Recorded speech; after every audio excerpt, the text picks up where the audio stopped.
evening and thank you so much for joining us on The Last Word tonight. My name is Sophia Wanuna. We focus on the electoral reforms, the Ethics and Anti-Corruption Commission, as well as the Justice and Legal Affairs Committee in the National Assembly clearing the chairman of IEBC as well as other commissioners of any wrongdoing or culpability in as far as allegations of involvement in some of the ills and things we saw go wrong during the 2013 general elections.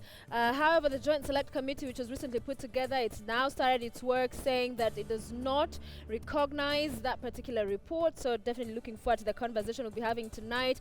And my guests are all set in studio with me tonight. Standing by is Honorable Irungu Kangata, who's Member of Parliament Kiharu, as well as Neto Agostino, he's Member of Parliament Ndhiwa. And we also have with us tonight Jared Okello. There they are on standby for our conversation, which we also want you to be part of. You can tweet me at Sophia Wanuna at KTN News is our handle as well here, and would love to hear your thoughts throughout the show, sharing your views on this subject. But as always, let's begin with a recap of our top stories that we've been following for you throughout the day.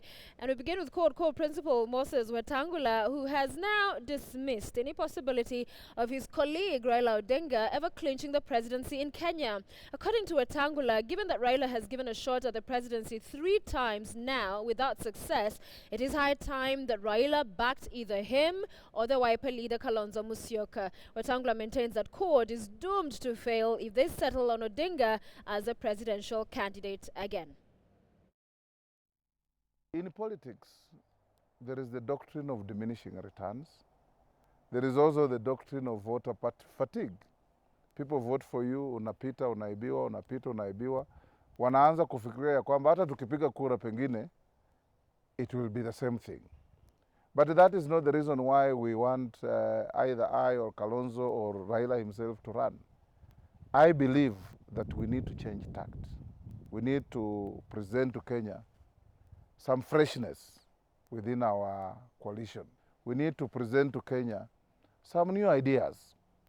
You know, Einstein said you can't do the same thing the same way and expect different results. You get the same results. So I believe that with the dynamism that we have as a coalition, with the capacity to campaign that we have, with the attraction that we get everywhere we go. Of course, one must bear in mind that crowds are not votes and votes are not crowds.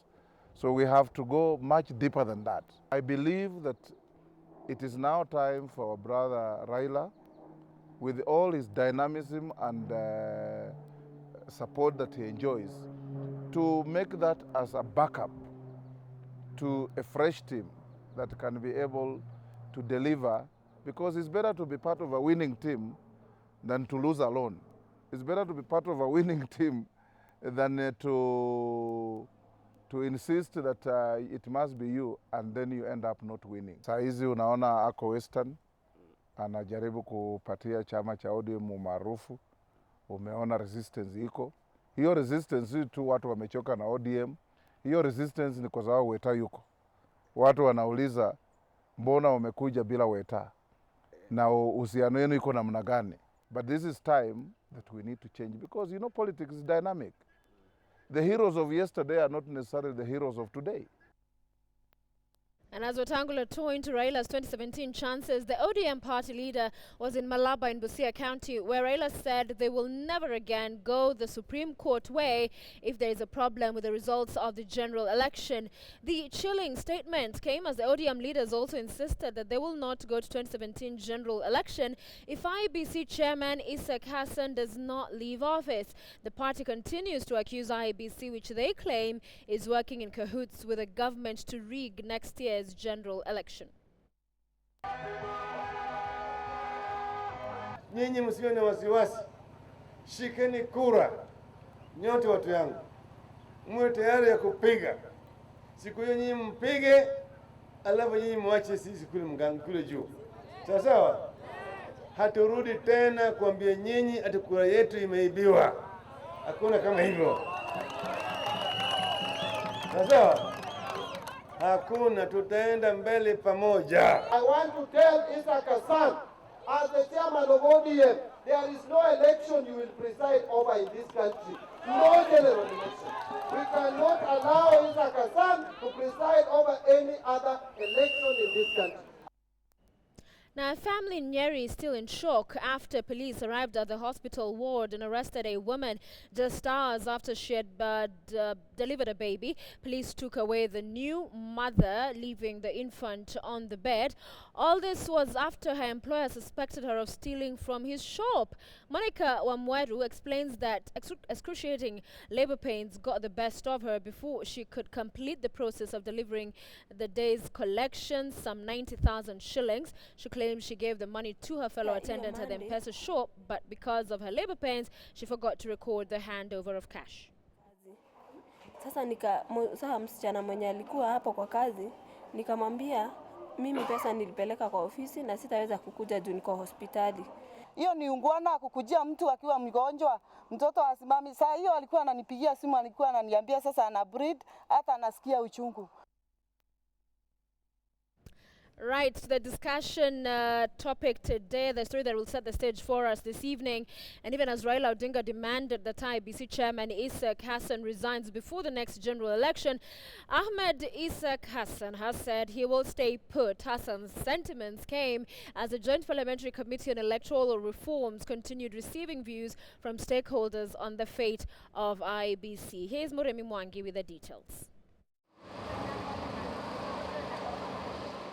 Thursday was the turn of the Winnie Lichuma-led Gender and Equality Commission before the Parliamentary Select Committee on Electoral Reforms, but the discussion took a turn to the contentious two-thirds gender puzzle. It may not be part of your mandate, but I think as you reevaluate, I think let that be one of the things that we can look at and see whether it's possible. People who don't want to involve themselves with politics have got no business of wanting to be nominated. Even a disabled person, it has to be a person who has done politics. The sum of the nominations that came in on the special list, in one, where a secretary nominated herself. Because by the time IBC was saying, can you make your list good, there was no official around. And the smart lady just wrote her name, and she's now in one of the assemblies. Lichuma said Parliament is still in darkness over the formula to resolve the puzzle, a stalemate which the Gender Commission now argues could be unlocked by including the debate on the two-thirds gender rule in the agenda of the 14-member committee. If IBC were able to conduct proper nomination exercises in Article 90, then I think we shouldn't have much challenges. Make recommendations on electoral laws, electoral systems and processes, which will assist this country to have free, fair and credible elections in 2017. It doesn't matter whether the election will be simple. The fact of the matter is that we will have a crisis on 9th of August 2017 if we do not comply with B. And somebody will be at liberty to go to the High Court and ensure that Parliament is not sworn in until we comply. Meanwhile, IEBC Chairman Isaac Hassan, the man whose exit plan from office has been the top agenda of the Parliamentary Committee, now says he has no plans to quit just yet. I'm going to stay and do my work until I see a reason to go away. I don't see that now. I think it is very unfair what's happening. I've gone through public trial. This barely a day after the Ethics and Anti-Corruption Commission and the Justice and Legal Affairs Committee cleared him of any involvement in the infamous Chicken Gate scandal. Hassan says his eyes are trained on the 2017 general election. We're going to expect more contestation in the county governments than even in the presidential elections. Yeah. So we need to have people who are experienced. So to destabilize the commission and the senior staff of the secretariat is very bad. The National Cohesion and Integration Commission is next to the table with their recommendations before the Joint Parliamentary Committee. Muremi Mwangi, KTN News, Nairobi. All right, Murimi Mwangi there setting the stage for our conversation tonight, and I want to head over to the other side where our guest is standing by for the conversation. So will Ahmed Isak Hassan, the chair of IEBC, and the other commissioners survive to actually manage next year's elections? It's a wait and see. With us tonight, of course, right here is Mr. Jared Okola, a political analyst. We also have with us Agostino Neto Mweshimiwa, as well as Irungu Kangata, who's a member of Parliament Kiharu, of course, Neto representing the people of Ndiwa. Thank you, gentlemen, for being with us tonight. Always a pleasure. And of course, you both also are members of the Justice and Legal Affairs Committee led by Chepkonga that has cleared the chair as well as other commissioners. So I'll begin with you, Neto. A report in which you're in agreement with?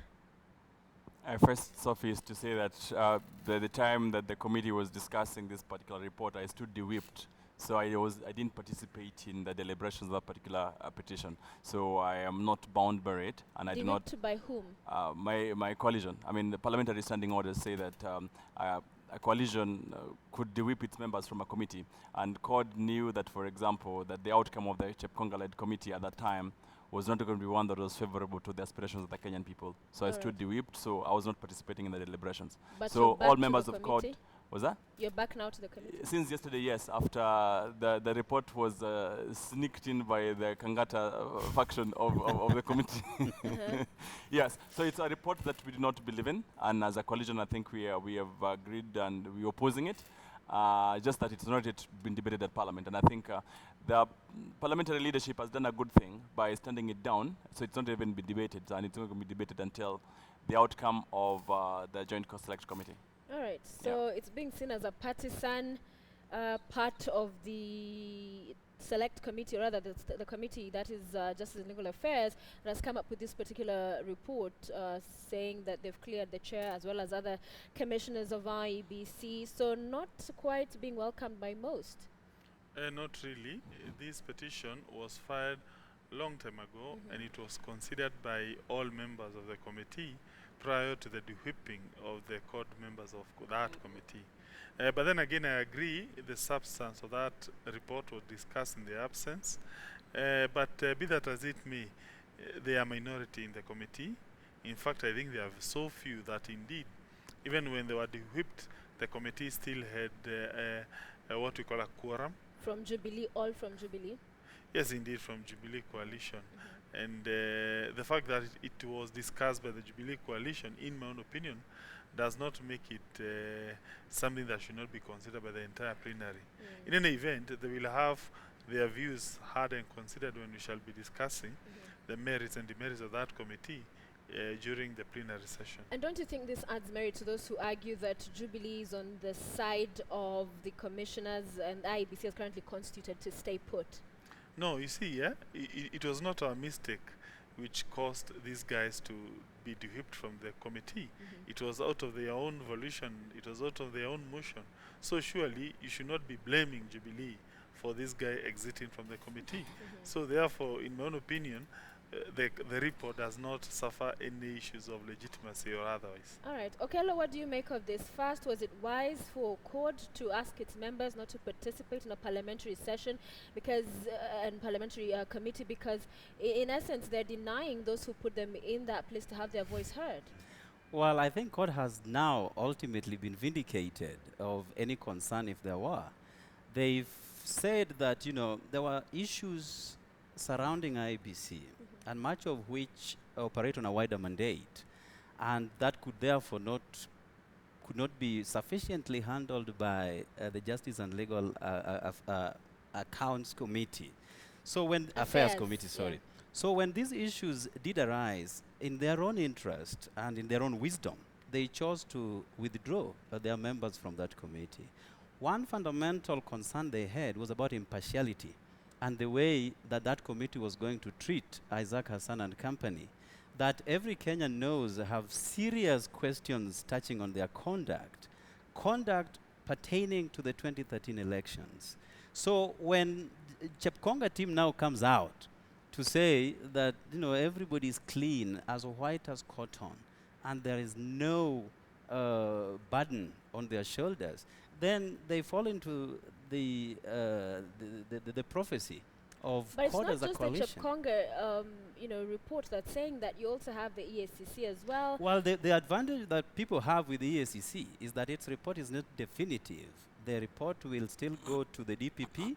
The DPP has said that he will independently, with a tooth comb, look at that report and make adequate recommendations, some of which could mean take back the file to the EACC and let the investigations begin afresh.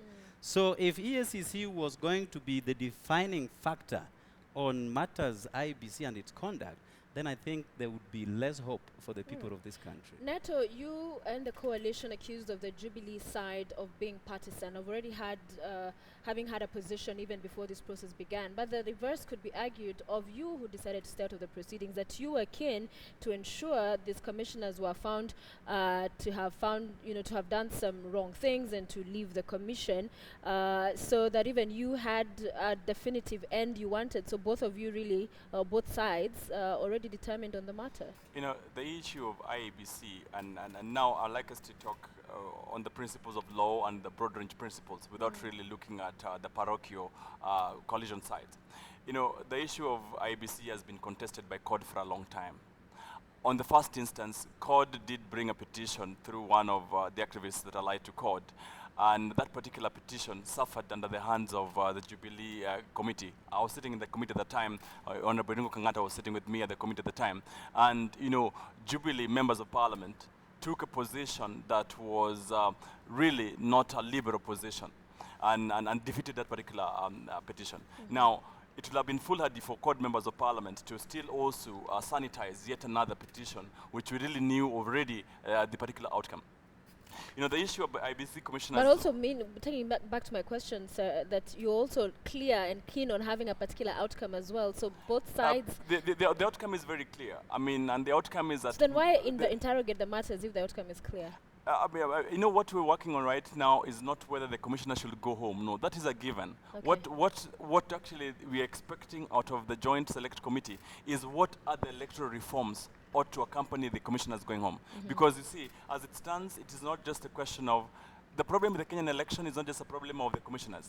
It is also a problem of the electoral process and the electoral reform issues. So that, as a matter of fact, the commissioners should have actually gone home. And you know, I want to ask my colleague, Honorable Ringo Kangata, who for some time I did give a bit of credit in terms of helping espouse the principles of Chapter 6 of the Constitution. You know, he took a Deputy Chief Justice to court on the basis of the Deputy Chief Justice touched someone's nose. And on that basis, the lady was sent home. Here we're working with a commission that, for example, has committed atrocious issues. You know, the law is very clear in terms of how they're supposed to have conducted an election with regard to technology. They failed on technological issues. The law is very clear in terms of what IEBC should have been doing with regard to an electoral register. They failed on that one. So having broken cardinal laws with regard to their mandate, I really find it very funny that an honorable member of parliament should actually still be insisting that the commission is legitimate in place. So I really think that it's not a matter of court really having a particular position. We really think as a coalition that the commissioners are really not fit to be in office. All right, rejoin us, sir. When this petition was brought before the Justice and Legal Affairs Committee, I can tell you as a matter of fact, we were minded to kick out these commissioners. Particularly the reason why we thought probably it is a very good petition was because it was based on a report by Public Accounts Committee, which report was very negative as against the commissioners. And the Public Accounts Committee report was based on a finding by the Auditor General. There were issues regarding financial propriety of how they conducted the elections of 2013 and several other issues. But these commissioners went to court, in particular the chairman. He obtained a court order which expunged any negative mention of his name in that report. And once that court order was served upon us, what else could we have done? In fact, I can tell you as a matter of fact, without that court order, all factors being constant, we could have convicted these guys. But now, what do? Are you proposing for in 1 minute we breach a court order? Are you proposing that we disregard a finding of a court of law? To me, if anyone... Are you also putting into consideration the court of law in England, in the UK, that found individuals culpable? They're now serving their terms. They didn't dance alone. They takes two to tango. So who did they tango with on the Kenyan side? Well, Actually, first and Sophia, that is what I was foremost, coming to. for first and foremost, you have to respect our courts in terms of the hierarchy of courts. You have to give more credence to our courts. Probably when we talk of decisions of So that maybe other courts, yeah, and how they affect our jurisprudence, we say they can only form persuasive precedents, but not binding precedent. What binds us is decisions made by our local courts. That's number one. Number two, you must look at the material that was before us. And I can tell you, that material, unless were it not for this court order, was enough for us to convict these guys. But then again, a court order was brought before us, which compelled us to expunge the name of the chairman, who I can tell you is the principal guy in all this saga. Surely, how else do you cause us to proceed and convict these guys? So, to me, if you have an issue regarding Mr. Hassan and his team, go to the court of law. That's number one. Number two. That's number three. Number three, you cannot convict a person based on what we call collegiate offenses. Right. You must individualize offenses. You say, Commissioner so-and-so, you have done this and this, these are the facts, then convict. So therefore, most of these allegations were cooperative in nature, and which, in my own opinion, you cannot pin that one to the individual commissioner. I think that was the problem that I noted. But I would urge these two guys, please address the issue concerning the court order. Please take your issues to No, I mean... Okay, look, address what he said, because the question is here that isn't it more of a mob justice type of thing we're witnessing in as far as, so get them out, but in as far as what he argues, specific allegations with evidence that would stand in court? Well, I think he's only taking you around in circles, and he's taking the country as well, because the country is watching. It is not in dispute that that a family, a father and a son, are languishing in jail in the UK for an impropriety, actually bribing commissioners here at home so that they could win a tender on of electoral equipment. So that is not a mob justice. That is a finding of fact, and people are there in jail. There isn't a finding and here. why was it very difficult for this committee that operated within that short period of time to even ask for further evidence from the UK? Because I don't want to believe that UK could have said, no, we are not sharing any information that we have touching on the conduct of your officials back at home. That was possible. Secondly, and this is fundamental, our Auditor General gave a harsh report, a harsh verdict on IEBC. 4 billion shillings were lost during the process, 2013 elections. 4 billion is not a small amount of money. Instead of this committee, therefore, to even ask further information touching on these monies, they just cleared but the Auditor General, whom you quote, was asked to expunge the names, or rather the allegations against Ahmed Isaac Hassan, because it was broad brush allegations without having asked for his side of the story. So even his report and the findings are questionable.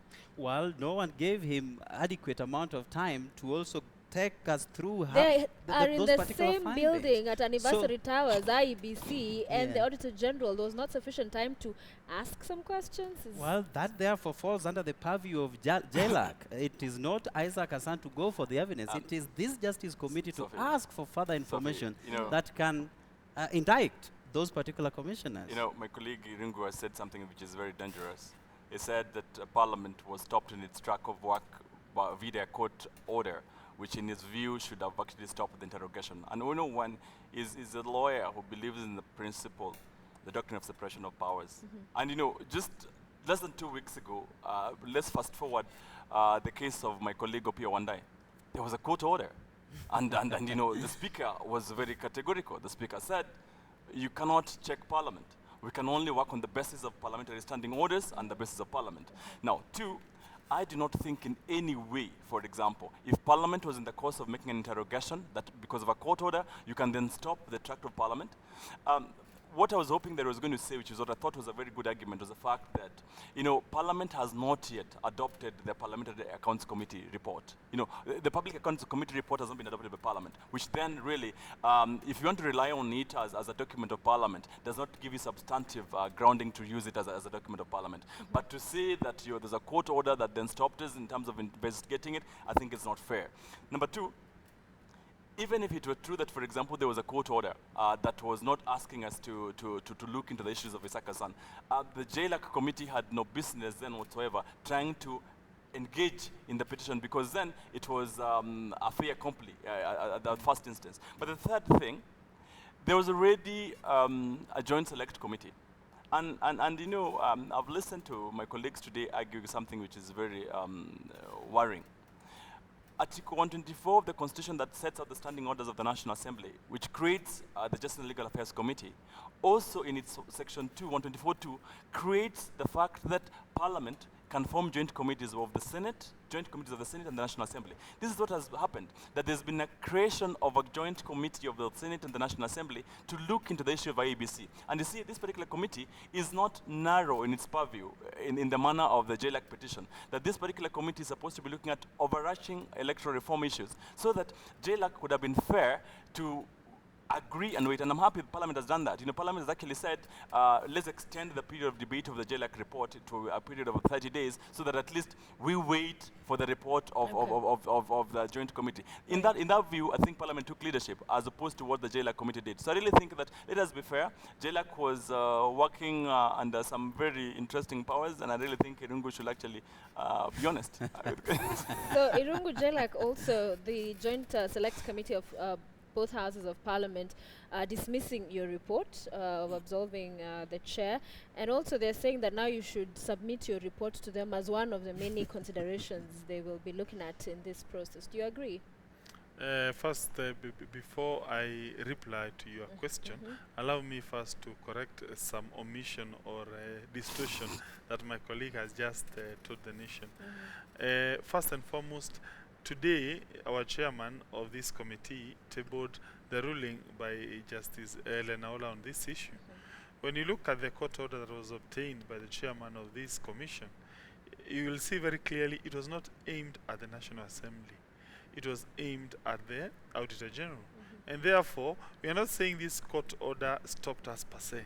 What it did, it attacked the primary document that we are relying on, which is the report of the Auditor General. And therefore, once you struck out the key paragraphs in that report of the Auditor General, for us then we cannot proceed to convict based on those paragraphs which are no longer existing. Right. So therefore, strictly speaking, the issue of separation of power is neither here or there. That's number one.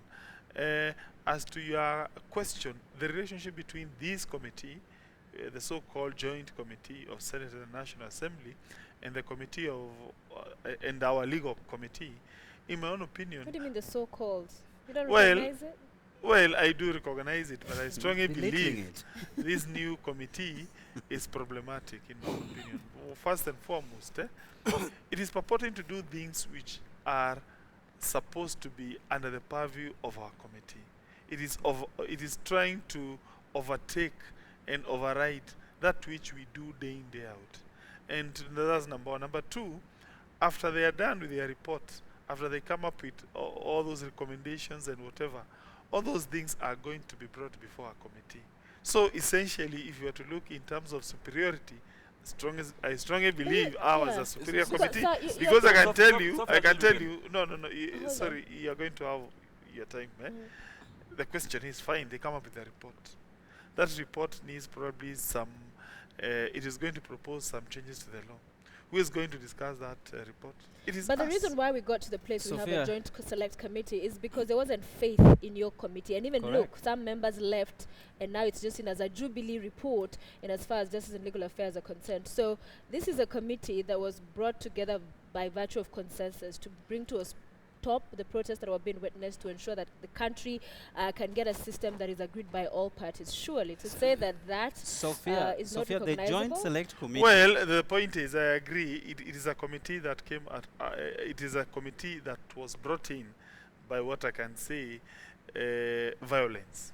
these are actions, in my opinion, that we need Sophia, not can I to say something? legitimize. Sophia, why It should is we are having all the legitimizing time? Why chaos. I'm allowing him some more time is because you're both holding the same position, so it's only fair No, that this there's no is fourth NATO, person. this is Jared. He's responding, please, and I'll come He's to you, in sir. ODM as in Yes. Fort Kenya. So the point is, Same thing. well, first and foremost, when you look at this committee, it is a committee that was brought out of violence, where people died and property was destroyed.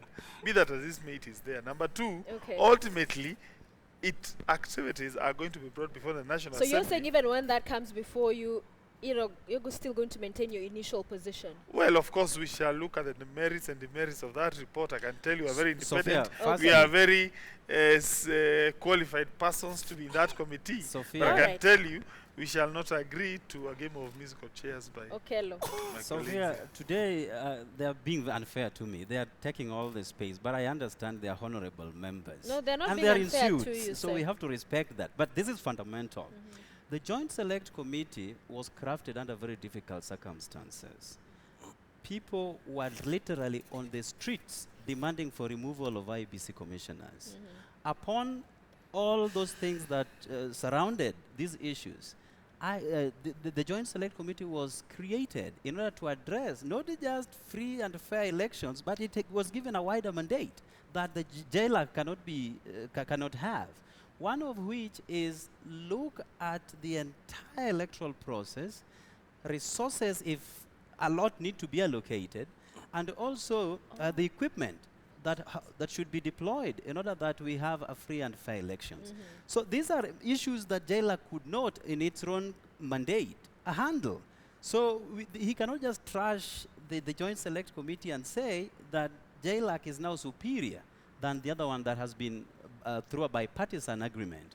So I don't want to believe that the report that they are yet to present, I don't know whether they are presented or they are yet to present, will see the light of the day. But I agree with the chair, both Orengo and Kiraitu, that should also form part of the petitions and presentations from different warring factions, so to speak. So if that is going to be Jubilee's position in the Joint Select Committee as regards how IEBC ought to be reconstituted, then so be it. It will form part of the many that shall be Sophia, ratified. let me help as something. people We need to go on break Yeah, and but come back to you. Before we go on break. Briefly, please. Before we go on break. Yes. No, this is important before Yes. we go on the break. It is true that Parliament has a committee called the Justice and Legal Affairs Committee. Correct. How is that formed? That has been formed by the standing orders of Parliament.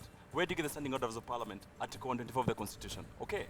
It is also true that there's been formed a joint committee of the Senate and the National Assembly. Where do you get that? Article 124.2 of the Constitution, which agrees that you can form joint committees. Now, the only difference is that the standing orders is what gives the National Assembly JLAC Committee its mandate. But this particular committee, the joint committee, having been formed out of Article 124 of the Constitution, was also given mandate by the National Assembly. So there is nothing that makes one inferior or superior. The only thing, in fact, in my view, what would be superior with regard to electoral reforms right now would be the joint committee of the Senate and the National Assembly, because Parliament has given it a broad mandate to look at electoral reforms issues in a holistic manner. So that is what I wanted to make clear. But it's true, it will still come back to JLAC. Whether it comes back to JLAC is another story, because it will come back to JLAC on the issues of electoral legislation. But it will have made proposals in terms of, even the law that we're discussing right now on the IBC reform and IBC election is not purely a JLAC legislation. This was brought by the majority leader. So the majority leader only forwards it to the JLAC committee. So that, for example, if the joint committee would make proposals of legislation, we're only considering it not because you're superior, but it is because standing orders give us the mandate to deal with it. Look at it. All right, we're going to take a short break here on the last word. Please stay with us. When we return, we're also going to hear what the Attorney General had to say in as far as a constitutional crisis that could be looming if this matter is not handled correctly. Stay with us here on KTN News.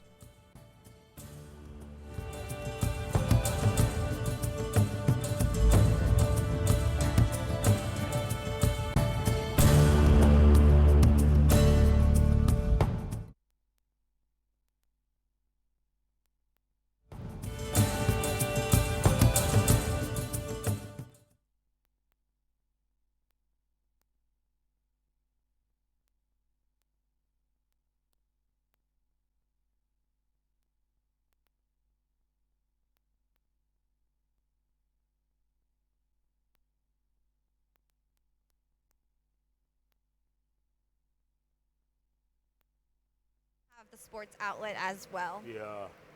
All right, guys, I want to take another break, come back, and talk about how do the locals treat you all? Wonderful. Wonderful. Most Wonderful. giving, caring, compassionate people are here right in Kenya. You said that too quickly, Chelsea. Well done. It's very It's true. the truth. It's very true. Yeah. You have a great support team. Oh yeah. Oh yeah. And when you guys go back, who runs the place? Are there people to run the place as a team? Oh yes, Tim and Kathy, who started the orphanage, live in Bondo currently, and they are amazing. They literally are saving these children's lives. There's an American couple who Who are the owners of the actual orphanage, and they show us constant support throughout the year, are always in communication. and they packed up, left America, and now live in Bondo. Absolutely, They and they literally sold everything they owned. Right. Everything they owned to come to Kenya and run this orphanage.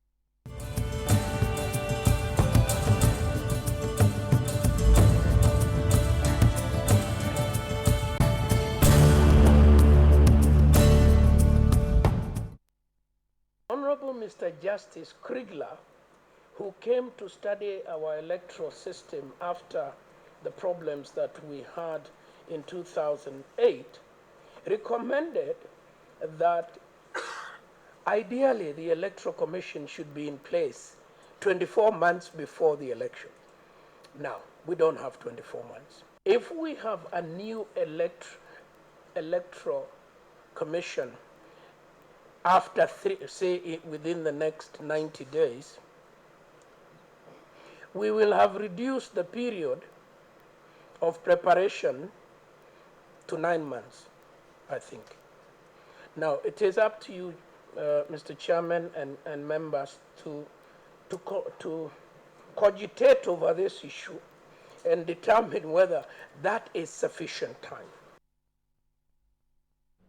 The Attorney General on the matter of the IEBC and the commissioners and the fate that the likely scenarios that would be created depending on which way the country chose. Honorable Kangata, let me bring this to you because the court of public opinion largely appears to be leaning, it has been argued that they should leave just to bring in confidence as we go into another election. You should not go into an election with half a country or whatever different polls will show not having confidence in the IEBC. The AG also saying that the commissioners should be perhaps prevailed upon to resign and look into that package compensation that would ensure that their interests are taken care of. Is that something you'd find agreeable, that yes, you found this, but as far as the country's interest and where we are, bearing that in mind as well?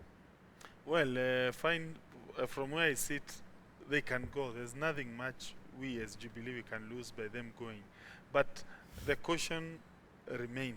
Surely, when you kick out guys 9 months to an election, and then you start having new commissioners, and by the way, there is a suggestion that indeed we should not only kick out commissioners, but also senior staff. Senior staff. Yeah. It will be very difficult for us to hold the elections next year, August. And it is also wrong for us to postpone the coming elections. It is wrong. It's going to have what we call a constitutional crisis. And therefore, we in the government, we are warning Kenyans that we are repeating a scenario that happened in 2013, where the government, which was being headed by Moi Kibaki, had urged Kenyans to agree we do that election without usage of computers because of the time within which that demand was being made. It It was being made, I think, very few months to the elections. Kenyans refused. But also, do you go then to an election where there's a significant amount of stakeholders that are saying these commissioners should leave office? So are we damned as a country if we do, damned if we don't? Well, first and foremost, I'm not so certain as to whether it is true that majority of Kenyans want these commissioners out, because when court speak, it does not speak for all Kenyans. When some few pollsters conduct a poll which is not very objective, I'm not so certain as to what parameters were being applied, the research methodology. I cannot sit here and say that represents the entire Kenyans. When you find some few civil societies support such kind of opposition, which we in government, we always suspect these guys who call themselves civil societies, they're usually a decoy of opposition. They're just holding brief for the opposition. I'm not so certain as to whether that's the voice of all Kenyans. But anyway, fine, they may go, but we must always remember that's a very dangerous route. And I would imagine these guys, because they are going to lose anyway, they'll be blaming, oh, we have lost because we have a very fresh commission. And by the way, I can recall very well, there was a motion that had been brought by a CORD member. It was a constitutional amendment. One of the effect of that amendment, which was being brought by Mr. Ochieng, Honorable Ochieng, was to postpone the election. The effect of that was to have a new commission by the time you're having an election. I thought CORD would support such kind of a endeavor. They refused. So they want an election in August. They also want to have commissioners gone. To me, it's a case of having their cake and wanting to eat it. Okay, so tell me where you stand in as far as the commission has been prevailed upon to leave, but also the senior staff, because there are those who say even there should be a relook in as far as vetting. Move that the current CEO IEBC has said vetting would just distract the secretariat, that is, from focusing on their core mandate, preparing for the elections and preparing for vetting in essence, and also the question of the election date. Well, let me firstly quickly pick from Brother Kangata. Yeah. You know, Jubilee has consistently flip-flopped on this fundamental issue. He says that they have no problem if the commissioners go. Then he puts a series of riders why they should actually stay in office, and it's only the court making some noises over it. He has also talked about, you have actually brought it forth. 68% of Kenyans are saying they have no faith in IEBC. Then he's asking about the parameters, the variables that were used to arrive at that finding. But then again, very uniquely, 2 weeks ago I read something like Uhuru Kenyatta stands 68% chance of re-election. They didn't ask the same question. So you can't, flip-flop on this most important matter at this point in time. But I think no one has said that the Secretariat should go home in its entirety. Problem is lying with the 9 commissioners, and the issue is very clear. When the Attorney General was deriving from Johan Kriegler's report that you need a commission 24 months before the next election, he meant the entire Secretariat and the entire commissioners. But this is a time that Kenyans are saying, no, we are not talking about the Secretariat. We are talking about the commissioners who are policymakers of IEBC. And the problem lies with them. But so what it went doesn't wrong in matter the last even if elections? Was it at policy level or at the actual working of an election? Well, was you it know, policy that we missed it? the entire managerial system is derived from policy. It is, and actually you know that the chairman of IEBC is the returning officer at the presidential level. So it affects the entire scenario going downwards. So we cannot say that, we are pushing the entire commission to be disbanded. No, that is not what Kenyans are saying. They are saying, let the 9 commissioners go. They can even go 6 months to the next election because all the systems are in place, the entire secretariat are in place. Bring just 9 people to carry out next elections. Can even be done 2 months to the next elections. So you're talking about them on one hand being very significant, playing a crucial role. Then on the other hand, you say they can just come in 2 months. I've not said they are playing any crucial role. I've only said the 9 commissioners who sit at the apex then if it's are not the ones crucial, that why is have it so a problem. important to get rid Because of this people one? take orders from them. The entire secretariat, the returning officer, the clerks, and whoever takes whatever, the mandate they are derived from these 9 commissioners. And that is where the problem is. So Kenyans are saying, let the the 9 mandate is not from commissioners the go. commissioners, it's in the constitution of the secretariat. Well, they are the bosses. these are their subordinates. So when a boss talks, you follow. And by the way, the Constitution does not talk about clerks, does not talk about those who give tea in the offices. No, the Constitution is very clear. The commission, which is the secretariat, and the commissioners. So the commissioners are having a serious problem with the Kenyans. So they should just go. All right. They are talking about giving them some package and and even immunity. Immunity against what? If someone is asking for immunity against something, then that is an illegality. All right. That particular legality under Chapter 6 ought to have sent him home last year. Neto, isn't this too close to call in as far as the changes, the reforms even that the Joint Select Committee is going to be looking at, all of that, and still have an election August 2017? We're now, 13 months to go? I really think that it will be bad to go to an election with an election management body that Kenyans do not have faith in. And Kenya has already had problems with three previous elections. 2007, 2008 was really ugly and bloody. And it was basically because there was no faith in the results. So however long it takes to ensure that we have proper electoral reform so that at least we can have an election that looks like it's free and fair, I really think that price we must pay as a country. But a couple of things. I really think that the IEBC has a strong secretariat. There's some good men and women in there who work hard, who really mean well for this country, who do very many good things. If you look at the problem of IEBC, mostly it's the commissioners that is a problem.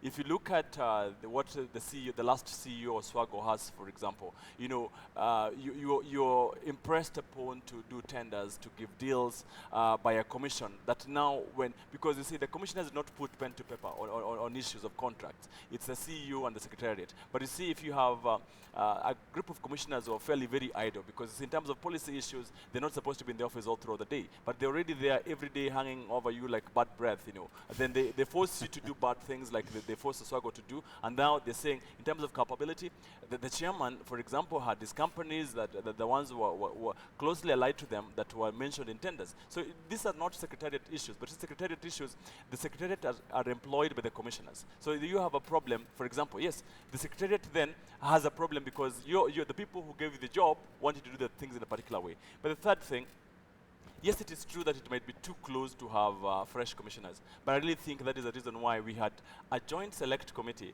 that is looking at this thing very objectively, not in the parochial manner that my committee was looking at it, so that at least we say, what do we really have to do as a country? Is it possible, for example, to put election commissioners 9 or 1 month to an election and still have a credible election? So why not postpone the election then? That is story for the Joint Selection Committee, the Joint Select Committee to come up and give the National Assembly. If, for example, the Joint Select Committee were to find, we cannot just wake up and say we want to postpone the elections because commissioners cannot go out of office for right now. That will be really absolutely unfair. It has to be reasoned, so that Kenyans, for example, will be saying there is a reason why we really need to postpone the elections. But I really think that one of the things that my colleague did say, assuming, for example, the motion or the bill by my very good friend Honorable Cheng on extending the date of the election were to happen. I mean, the ideal was the commissioners were leaving office in November. The elections were probable to happen in December. That was 1 month to the elections. At what point are you going to have new commissioners in place so that at least you don't just blame CORD for things each time because it's easy and nice. But I really think that let's just look at the overall electoral reform issues, what we really need to do, so that at least if it's the commissioners that is a problem, let's deal with them once and for all. All right, so let's get the last word from each of you, beginning with you, Honorable Kangata, and also touch on what the former IEBC CEO Oswago had to say, that he's been used as a scapegoat. The DPP has recommended his prosecution in as far as some of the issues that did not work out in the 2013 general election. If you're investigating a certain matter and you find you have about 2 thieves, if you catch one thief, it doesn't make sense for that one thief to start saying, oh, why is it that it's only me who is being arrested? To me, that was not a good defense. But the argument also he makes is that his side of the story wasn't heard. The same argument that won for Isaac Hassan in court, that the EACC suspended the sitting sessions and hearings from him. He was never truly heard in terms of his side of the story. Fine, of course, he has a recourse to go to the High Court and seek orders, probably to block his arrest. But then again, I would imagine he should wait to be arraigned in court and go and argue his case out. In my own opinion, he should not start blaming others people that saying, no, why is it that it's only me who is being taken to court? You just go to court to defend yourself, but don't argue that you have been prosecuted in a selective manner. That's number one. Number two, if Kenyans really love this country, the best case scenario would have been to allow these guys to conduct the forthcoming elections. It is too close to an election. You only have about 13 no, months. by the way, you cannot even say it's 13 months or even 12 months. You can't say that because according to the new laws which we are discussing in Parliament, we are supposed to have nominations on or about April next year. And you all know nominations are very crucial to the elections of majority of us in Parliament. And according to the Constitution, IEBC has been given the mandate to oversee elections of parties. Of course, they usually hide behind the constitution of each party to say you come up with your own rules. But strictly speaking, nomination is the purview of IEBC. And therefore, if you only have about 10 or 7 or 8 months to nominations of parties, to me, So the stick most with the commission. Yes, to me. But So- then again, in the worst case scenarios, Kenyans decide, oh, that committee and probably Parliament agree to send them home. I doubt as to whether it's going to prejudice our position as And in less than 30 seconds, so if the joint committee, comes up with a finding, which is likely because that's what they have mostly expressed, the members, to get rid of these commissioners, when it comes before JLAC? Well, in my own opinion, we may as well adopt such kind of a position because I can tell you that we will not suffer any prejudice when we have these commissioners going home. We won't. By the way, it may as well serve our interest. Okay. We are the majority in Parliament. So you're not keen to defeat whatever they bring No, to have I your doubt way? as to whether that's our key move. All right, your last word, sir. Sophia, if Oswago's rebuttal yesterday is anything to go by, then I would say that an injustice was meted on him.